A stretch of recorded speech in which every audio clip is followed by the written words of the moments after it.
তুমি তোমার নিজের মেয়েকে আজকের মাটি করে মাটির তলায় পুঁতে দিলে একটু তোমার মনে আঘাত লাগলো না?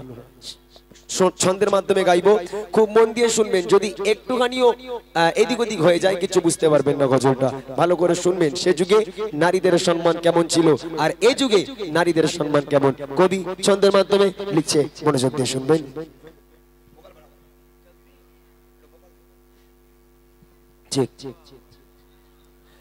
আরবের বুকে জাহেলিয়াত যুগে, আরবের বুকে জাহেলিয়াত যুগে, আরবের বুকে জাহেলিয়াত যুগে সুখ শান্তি নারী সম্মান বলে কিছুই ছিল না। কি বলবো সে যুগের ঘটনা, কি বলবো সে যুগের ঘটনা। আরবের বুকে জাহেলিয়াত যুগে, আরবের বুকে জাহেলিয়াত যুগে সুখ শান্তি নারী সম্মান বলে কিছুই ছিল না। কি বলবো সে যুগের ঘটনা, কি বলবো সে যুগের ঘটনা। এক মানব প্রিয় নবী,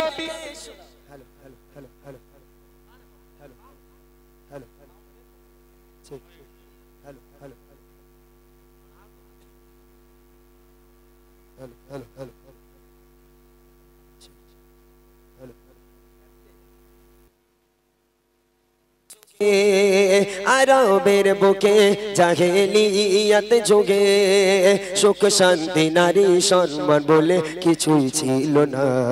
কি বলবো সে যুগের ঘটনা, কি বলবো সে যুগের ঘটনা। এক মানব প্রিয় নবীকে শোনায়, ডুবে আছি হে নবী আমি গোনায়।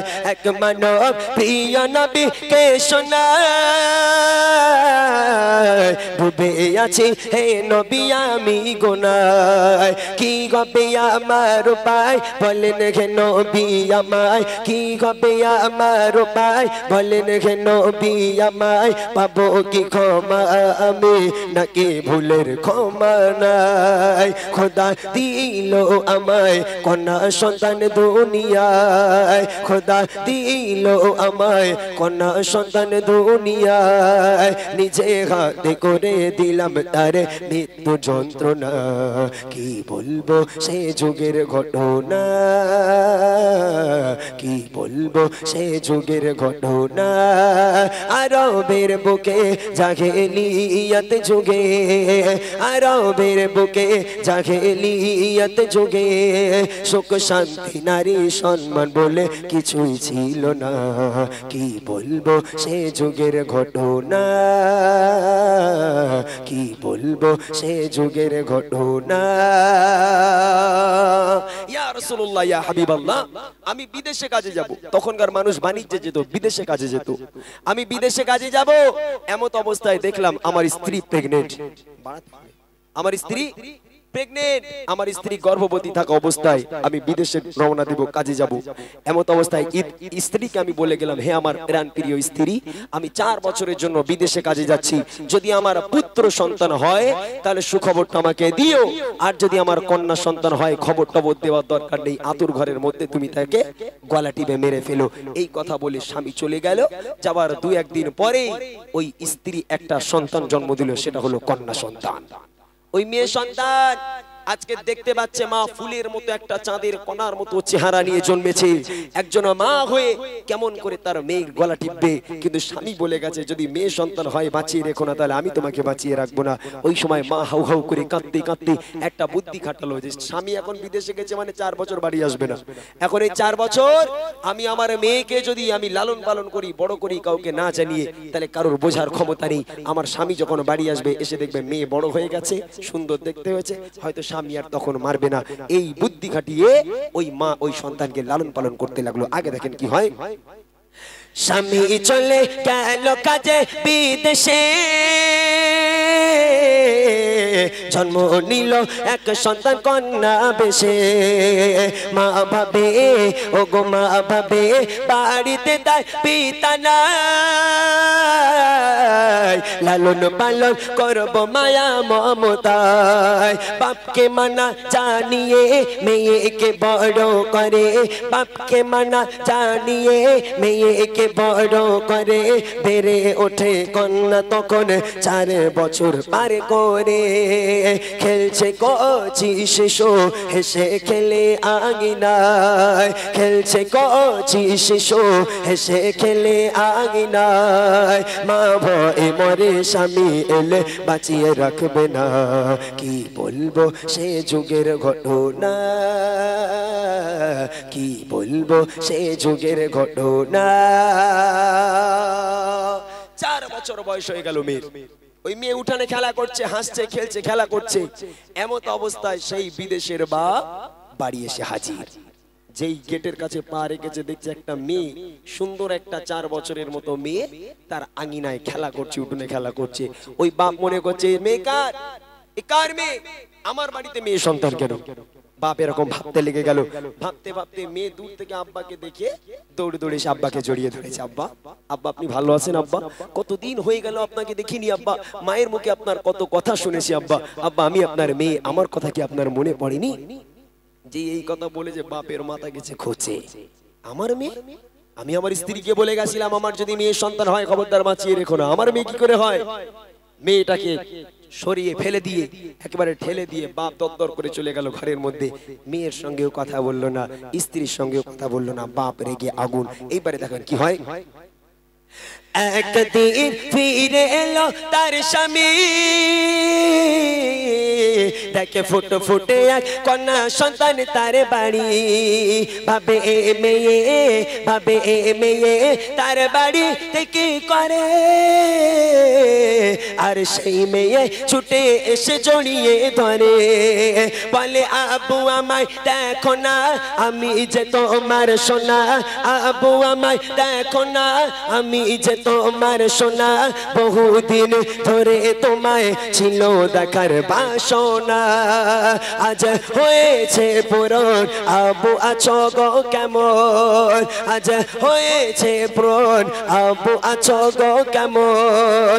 এই দৃশ্য দেখে পিতার মাথা ঠিক থাকে না, কি বলবো সে যুগের ঘটনা,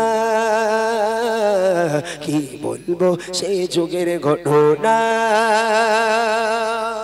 টোন কমাও, এটা টোন কমাও। একদিন হয়ে গেল, 2 দিন হয়ে গেল, কতদিন বাপ কথা না বলে থাকবে? ওই বাপ 2-1 দিন পরে স্ত্রীর কাছে গেল, গিয়ে বলছে দেখো যা হওয়ার হয়ে গেছে বাদ দাও, ও মেয়েকে মেরে লাভ নেই, ফুলের মতো দেখতে মেয়ে যখন বড় করে ফেলেছো, ও মেয়েকে মারার দরকার নেই। তুমি একটা কাজ করো, তুমি তোমার মেয়েকে সুন্দর করে সাজাও, আমি একটু ওর মামার বাড়ির দিক থেকে ঘুরিয়ে আনি। তখন মা খুশিতে বাগে বাগ, যাক আমার পাষাণ হৃদয় স্বামী শেষ পর্যন্ত যাক মেয়েটাকে মেনে নিল। মা খুশি খুশি মনে সুন্দর করে মেয়েটাকে সাজিয়ে দিল, দিয়ে বাপের হাতে তুলে দিল, যাও মা পিতার সঙ্গে ঘুরে এসো। বাপের হাত ধরে ওই মেয়ে ঘর থেকে রওনা হয়ে গেল। মরুর বালুর উপর থেকে চলেছে, পথের পর পথ হেঁটে যায়, পথের পর পথ হেঁটে যায়, গন্তব্য আর আসে না, কোথাও দাঁড়ায় না, না আছে ছায়া আর না আছে পানি। এক সময় মেয়ে বলছে আব্বা, আব্বা আপনি আমাকে কোথায় নিয়ে যাচ্ছেন আব্বা? আব্বা আমি আর চলতে পারি না আব্বা, পিপাসায় কলিজাটা ফেটে যায় আব্বা, কোথাও একটু ছায়াও নেই আর কোথাও একটু পানি নেই আব্বা, আপনি আমাকে কোথায় নিয়ে যাচ্ছেন আব্বা? আব্বা আপনি আমাকে বাড়ি নিয়ে চলেন। আব্বা আব্বা বলে মেয়েটা কান্না শুরু করে দিয়েছে। বাপ আর মেয়ের দিকে ফিরেও তাকায় না, টানতে টানতে নিয়ে যায়, মরুর বালুর উপর থেকে টানতে টানতে নিয়ে যায়। মেয়ে আর্তনাদ করে আব্বা, আব্বা কলিজাটা ফেটে যাচ্ছে আব্বা, আব্বা পিপাসায় কলিজাটা ফেটে যায় আব্বা, আর সহ্য হচ্ছে না, আপনি আমাকে পানি দেন নইলে আপনার মেয়ের মরা মুখ দেখবেন। মেয়ে পানি পানি করে চেঁচায়, কিন্তু বাপ আর মেয়ের দিকে ফিরেও তাকায় না। এইবারে দেখেন রবানা ও গো রবানা হয়ে যায় বাপ মেয়ে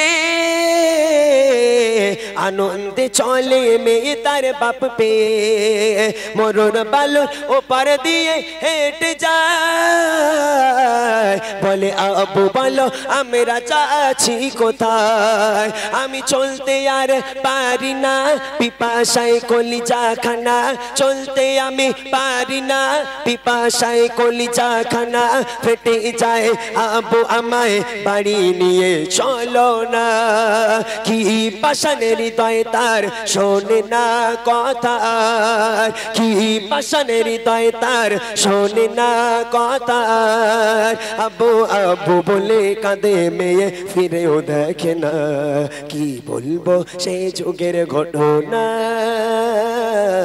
কি বলবো সেই যুগের ঘটনা বেশ কিছু দূর চলে গেল মেয়েটা এক জায়গায় দাঁড়িয়ে আছে এই মেয়েটাকে একটা জায়গায় রেখে তার পিতা বেশ কিছুটা একা একা চলে গেল একা একা দূরে গিয়ে ওই বাপ এবার মাটি খুঁড়তে লেগে গেল মেয়ে দূর থেকে দেখছে তার বাপ যেন কিছু একটা কাজ করছে মেয়ে বুঝতে পারছে না মেয়ে মনে মনে ভাবছে ও তাহলে আমার আব্বাজান হয়তো কাজের উদ্দেশ্যে এসেছে তাই আমাকে নিয়ে এসেছে মেয়ে দূরে দাঁড়িয়ে দাঁড়িয়ে দেখছে তার আব্বা গর্ত খুঁড়তে খুঁড়তে গর্তের মধ্যে নেমে গেল প্রায় কোমর পর্যন্ত গর্ত খোঁড়া হয়ে গেল তারপরেও গর্ত করে আর মেয়ে দূর থেকে দেখছে তার বাপের মাথায় কপালে হাতে সারা মুখে চতুর্দিকে ঘামগুলো টপিয়ে টপিয়ে নিচে পড়ে ওই কন্যা ওই মেয়ে সহ্য করতে না পেরে ওখান থেকে দৌড়ে দৌড়ে গিয়ে বাপের কাছে গিয়ে যেখানে বাপ গর্ত খুঁজছিল সেখানে গিয়ে নিজের কাপড় দিয়ে নিজের জামা দিয়ে মেয়ে তার বাপের মাথার ঘাম মুছে দেয় বাপের হাতের ঘাম মুখের ঘামগুলো মুছে দেয় আর ওই বাপ ওই মেয়েকে মাটির তলে পুঁতবে বলে মাটি খোঁড়ে আহা কি দৃশ্য কচি বাচ্চা 4 বছরের মেয়ে তার কোনো জ্ঞান বুদ্ধি আছে ভাই আজকের সেই মেয়েটা নিজের জামা দিয়ে বাপের ঘামটা মুছে বাপের কষ্ট সহ্য করতে পারে না আর ওই বাপ ওই মেয়েকে মাটির তলায় পুঁতবে বলে মাটি খোঁড়ে এক মানুষ সমান মাটি খোঁড়া হয়ে গেল মাটি খোঁড়ার পর এইবারে মেয়েটাকে মারতে লেগে গেল মারতে মারতে মারতে মারতে মেয়েটাকে জখম করে এক ঠেলা দিয়ে মেয়েটাকে গর্তের মধ্যে ফেলে দিল ওই বাচ্চা মেয়ে আর্তনাদ করে আব্বা আব্বা আপনি আমাকে মারছেন কেন আব্বা আব্বা কি দোষ আপনার কি দোষ আমার আব্বা আপনার কাছে আমি কোন দোষের দোষী আব্বা আপনি আমাকে কেন মারেন আব্বা আমাকে গর্তে কেন ফেলে দিয়েছেন বাপ কোনো কথা শোনে না বাপ মারতে মারতে গর্তের মধ্যে ফেলে দিয়ে মাটিগুলো এবার চাপা দিতে থাকে মাটিগুলো চাপা দিতে দিতে চাপা দিতে দিতে মেয়ের গলা পর্যন্ত মাটির তলায় ঢুকে গেল মাটি দেওয়া হয়ে গেল গলা পর্যন্ত ফুলের মতো চাঁদ মুখটা শুধু মাটির উপরে ভেসে আছে ওই কচি মুখ নিয়ে আব্বা বলে কাঁদে আব্বা আব্বা আপনি আমাকে মারবেন না আব্বা আব্বা আপনি আমাকে ছেড়ে দেন আপনি যদি না চান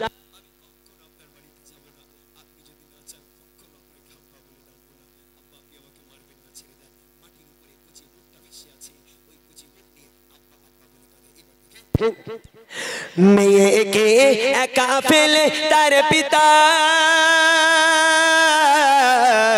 খুঁড়ছে মাটি না বলে কোনো কথা মেয়ে তার ও গো মেয়ে তার পিতার ঘাম মুছে দেয় আরে আপন মনে পিতা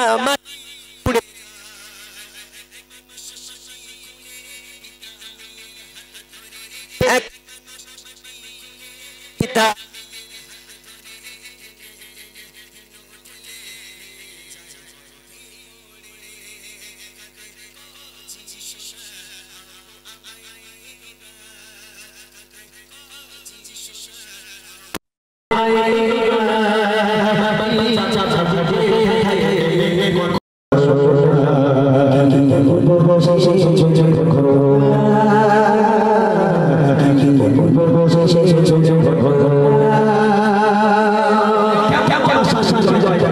ওই মেয়েকে গর্তের মধ্যে ফেলে দেবার পর যখন মুখটা উপরে ভেসে আছে ওই মুখে মারতে লেগে গেল কচি মুখ ফুলের মতো মুখে মারতে মারতে রক্তাক্ত করে দিয়ে ওই মুখটা আর বাঁচিয়ে রাখলো না ওই মুখটা আব্বা বলার মতো রাখলো না আর মাকে ডাকার মতো মুখটা রাখলো না ওই মুখটাও মাটির তলায় পুঁতে দেওয়া হলো আহা কচি বাচ্চা বলে আব্বা আব্বা আপনি যদি না চান কখনো আপনার বাড়িতে যাব না আপনি যদি না চান কখনো আমার মাকে মা বলে ডাকবো না আপনি যদি না চান কখনো আপনাকে আব্বা বলে ডাকবো না আপনি আমাকে ছেড়ে দেন আপনাদের থেকে অনেকটা দূরে আমি চলে যাবো আব্বা আব্বা আমাকে প্রাণী মারবেন না ওই বাপ মেয়ের কোনো কথা না শুনে সারা জনমের মতন আব্বা ডাকার মতো সেই মুখটাও মাটির তলায় উঠে একবারে মাটির সঙ্গে সমান করে দিল। এইরকম বাপ, এইরকম পিতা যে তারা নিজের কন্যা সন্তানকে মাটির তলায় পুঁতে দিল। মেয়ে এত আর্তনাদ করলো, তার পিতার মনে একটু দয়াও হলো না, একটু মায়াও হলো না। এবার বলেছে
আমি আমার মেয়েকে এইভাবে জিন্দা দফন করেছি। কথা শুনে আমার আপনার নবী এত কান্না কেঁদেছিল, নবীর চোখের পানিতে রসুলের দাড়ি মোবারক ভিজে নবী পাক যে পিরানটা পড়েছিল, পিরানটা পুরো ভিজে গেছিল। সেই দিন থেকে আমার আপনার নবী মেয়েদের সম্মানকে অনেক বাড়িয়ে দিয়েছে। শুধু তাই নয়, আল্লাহ রসুল নিজে আরজ করেছে, যার বাড়িতে মেয়ে সন্তান জন্ম নেবে, যার বাড়িতে কন্যা সন্তান জন্ম নেবে, আল্লাহ পাকের রহমত এবং বরকত আল্লাহ পাক তার বাড়িতে ভরিয়ে দেবে। যদি বলুন সুবহানাল্লাহ। কত শ্বশুর কত শাশুড়ি আছে, যদি কোনো আমার ভাবি, কোনো আমার মা হাসপাতালে যদি মেয়ে সন্তান জন্ম দেয়, শাশুড়ি ফোন করতে ছেলে গেছে, না খবরটা যাবি না কেন মা, কি হয়েছে? মানে সে ছেলে হয়তো মেয়ে হয়েছে, মেয়ে হয়েছে, যাওয়ার দরকার নেই। ও মেয়ের বৌমার বাপ মাঝে বুঝলে খবরটা যাবি না, যাবে কেন? মেয়ে হয়েছে মানে জ্বালাটা হয়তো মাস পড়ে গেলে তোমার ঘরে মেয়ে হয়ে যাবে। হ্যাঁ, মেয়ে হয়েছে মানে 3 লাখ টাকা চলে যাবে, আর ছেলে হলে তো 3 লাখ টাকা আসতে, শ্বশুর শাশুড়ি যায় হকানি ছেলে, আর মেয়েগুলোকে ফেরেশতারা নেবে। আল্লাহ রসুল বলছে, যার বাড়িতে কন্যা সন্তান জন্ম নেবে, মেয়েদের ডিমান্ডটা দেখে নাও, যার বাড়িতে মেয়ে সন্তান জন্ম নেবে, আল্লাহর রহমত এবং বরকত তার বাড়ি থেকে কখনো বিদায় নেবে না। আল্লাহর রহমত এবং বরকত তার বাড়িতে আল্লাহ পাক ভরিয়ে দেবে। তাই মেয়ে সন্তান হলে কখনো অবহেলা করো না, মুখকে দেখিও না। আল্লাহ পাক মেয়ে তোমার ঘরের একজন নিয়ামত হিসেবে তোমার ঘরে দান করেছে। শেষ কথা বলেছে,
ভাইদের ফরমাইশ ঘটনা শোনালাম। এবার কিছু মূল গজল আছে, এগুলো শোনাবো আমি।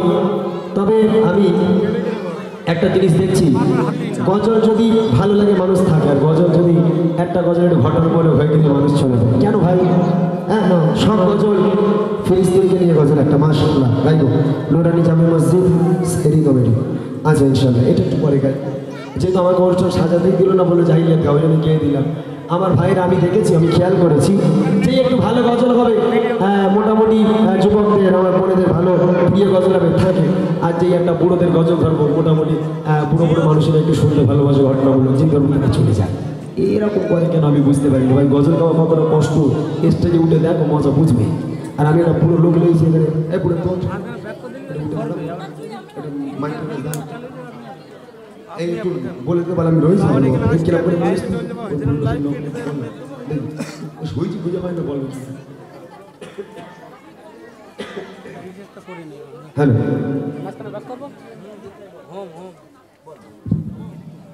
হ্যালো, খোগা বাপ তোরা দাদা দাঁড়িয়ে রয়েছিস? এই খোগা, খোগা তোরা দাদা দাঁড়িয়ে রয়েছিস? তোরকা বলতেছি এখনো বুড়ো লোকটা চল যায়নি। যারা দাঁড়িয়ে রয়েছি মদ্দালো আমার দিকে একটু দেশো। যারা দাঁড়িয়ে রয়েছে ফাঁকা জায়গাগুলো রয়েছে বাবা একটু বস। ইনশাল্লাহ ইমরান খোকা বলিয়েছে যদি ভালো গজল গাছ খাওয়া দাওয়ার কিনকার লোক ঘোষ। তোরা দাঁড়িয়ে রয়েছে কেন, একটু বস। একবার তকবির হোক না আড়াই দেখবি। শুধু বাচ্চারা দিচ্ছে, বড় ভাই জোড়হাত করে বলবো আল্লাহর নাম নিতে গিয়ে যদি লজ্জা পাই তাহলে আমাদের ইমানের খাতরা আছে মনে করতে হবে। কারণ আল্লাহর নাম নিতে গিয়ে যদি আমরা গলা ফেটে মারাও যাই তাহলে আমরা শহীদের দরজা পাবো ভাই। সুতরাং বাচ্চা বড় সবাই মিলে একটু হাতটায় আল্লাহকে ডাকতে চাই। সবাই মিলে তকবীর হবে মুসলমানের মতো, বীর সন্তানের মতো।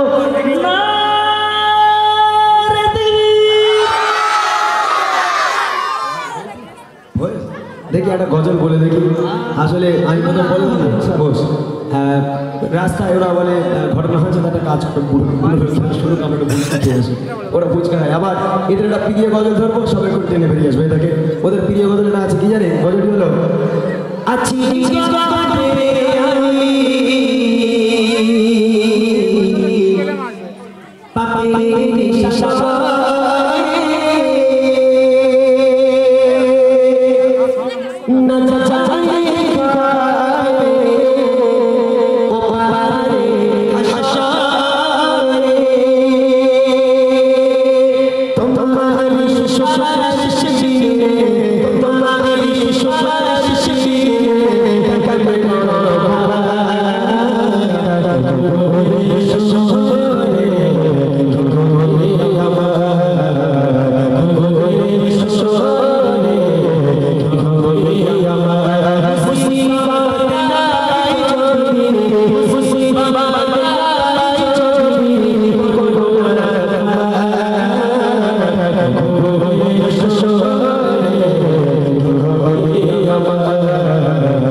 আমার যুবক ভাইদের বিশেষ করে ভালো লাগা কারা। চলুন আমরা গাড়িতে বলা কওয়া করতে করতে আসছিলাম যে এখানে ঠিক 9টা বাজবে, আর দেখবো কিছু লোক আস্তে আস্তে আস্তে আস্তে গুটিয়ে পালাচ্ছে। আমরা যে ক বছর এসেছি সে ক বছর জানি না, এদের হয়তো দু একটা গজল ভালো লাগে, তারপর হয়তো ভালো লাগে। তরিকুল ভাইকে আমি টেস্টে আসার জন্য অনুরোধ করছি। আর যাদের বিড়ি টিড়ি খাওয়ার দরকার তারা তো অবশ্যই যাবে, এখানে একভাবে 1 ঘন্টা 1.5 ঘন্টা বসতে পারবে না, দু একবার ফুঁকে এসে আবার আসাকে এসে বসবে। তো যাই বা হোক, আপনারা যারা গেছেন যদি শুনতে চান আসেন, আরও নিত্য নতুন কালাম হবে। এবং আমাদের সঙ্গী হিসেবে আছেন, ইতিপূর্বে আপনাদেরকে পরিচয় দিয়েছে, ওর নাম মোস্তফা গোলদার, ওর বাড়ি হচ্ছে হাড়োয়া আন্দুলিয়া খালদার। সে সুন্দর গজল বলে, আপনাদের সম্মুখে আসবেন, সুন্দর গজল পরিবেশন করে শোনাবেন। কাকে দেবো? আচ্ছা, ইমরান ভাই বলবে, এই কচি তোরা মারপিট না করে একটু তকবির জোরে দে না, না রে তকবির, আর একটু জোরে হবে না, না রে তকবির, না রে তকবির, না রে তকবির।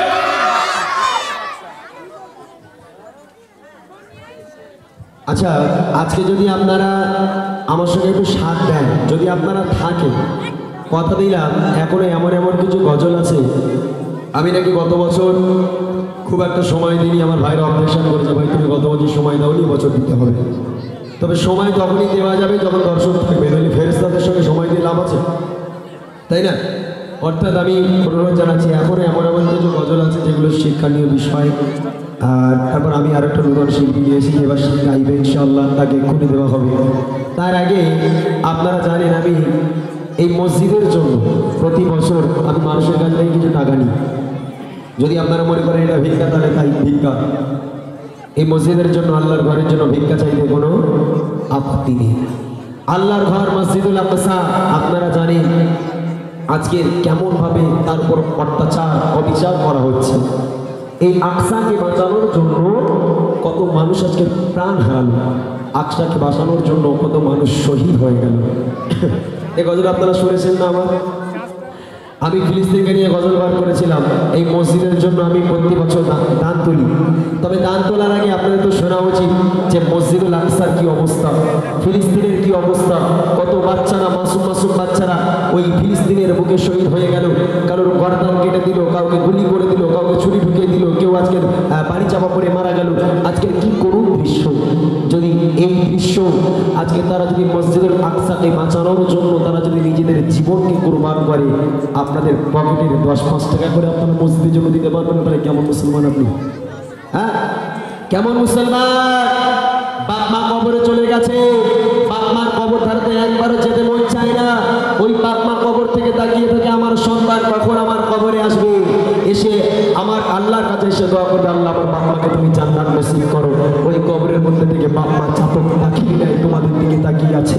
সেই বাপ মার কবরে সাদকায়ে জারিয়া হিসাবে সওয়াব পাঠানোর জন্য খালিস নিয়েতে পকেটে যা থাকবে 50 টাকা 100 টাকা মসজিদের জন্য, আল্লাহর ঘরের জন্য দান করে যাবে আমার হাতে। আমার মায়েরা নিয়ে আসে প্রতি বছর, আমি জানি একটা অন্য দাও আমার তরিকুল ভাইয়ের হাতে। আমি গজল গাইবো, এর মধ্যে থেকেই মোটামুটি আপনারা চাঁদাপত্রটা তুলে নেন। আর নাইম ভাই কোথায়? নাইম ভাই আসেন আপনি। আর যারা ওয়াদা করবে মসজিদে দেওয়ার জন্য বা মেহফিলে দেওয়ার জন্য ওয়াদা করবেন, আমি পরে ইনশাল্লাহ ওয়াদা নেবো আপনাদের কাছ থেকে। পরের বছরে এই মেহফিলের জন্য কে কত টাকা দেবেন বা মসজিদের জন্য লেখাবে, আমি একটুখানি পরে ওয়াদা নেব। তবে আমি ফিলিস্তিনকে নিয়ে গজল বলবো, বলার আগে আমি অনুরোধ জানাবো, এই গজলটার সাথে সাথে এরা দান তুলবে, ভাইরা যাবে। আপনারা বাপ মাকে স্মরণ করে মৃত্যু বাপ মার কবরে সাদকায়ে জারিয়া হিসাবে সওয়াব পাঠানোর জন্য এই আল্লাহর ঘরে আপনারা যেটা পারেন সেটা দেবেন, আমার আল্লাহ খুশি হবে। এটা হলো এটিএম ব্যাংক। কাল হাসরের মাঠে যখন একটা নেকির জন্য এদিক ওদিকে ঘোরাঘুরি করবেন, একটা নেকির জন্য আপনি জান্নাতে যেতে পারবেন না, তখন আল্লাহ পাক বলবে, এ হতভাগা, যা আমার ঘরে দান করেছিলি দুনিয়ার বুকে 100 টাকা।